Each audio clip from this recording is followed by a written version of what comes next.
So GoPro have just announced the Hero 12 Black. Introducing the most versatile, most capable, most feature-packed Hero camera ever. And as you've probably seen from the title of the video, I won't be purchasing this GoPro action camera. Let me tell you the reasons why. My time with GoPro has been very short. The very first product of theirs that I've ever owned has been the GoPro Hero 11 Black that was released 1 year ago.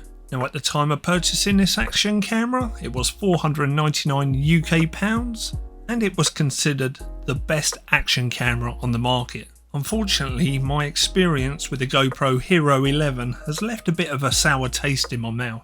See, it hasn't been smooth sailing with the GoPro Hero 11. In fact, you could say it's been choppy waters. The first problem I experienced with the GoPro Hero 11 was the overheating issue. You would think that you're recording, only later on to find out that the camera has stopped recording because the camera itself has overheated. Then you have GoPro's menu system, which is clunky and unintuitive. It really is a mess. And then if these two problems weren't enough, we had the final issue, that was it would sometimes just lock up for no apparent reason. You'd be happily recording and then the whole screen and camera would lock up and you'd have to remove the battery to get it restarted. Now I don't know about you, but spending £499 on an action camera is a lot of money. You would expect a little bit better than this. Then comes along the DJi Action 4, which really puts the GoPro Hero 11 to shame. In every test that I've done, which you can find many videos on my channel, you will find that it outperforms the GoPro in every way.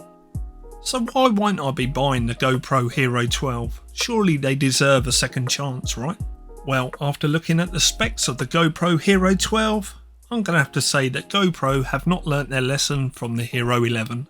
The GoPro Hero 12 looks almost identical to the GoPro Hero 11. In fact, many of the specs are exactly the same.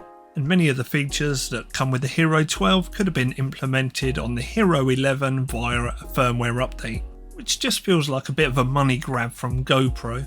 Which makes me wonder also, if the Hero 12 is almost identical to the Hero 11, has it inherited all the same problems that were on the Hero 11?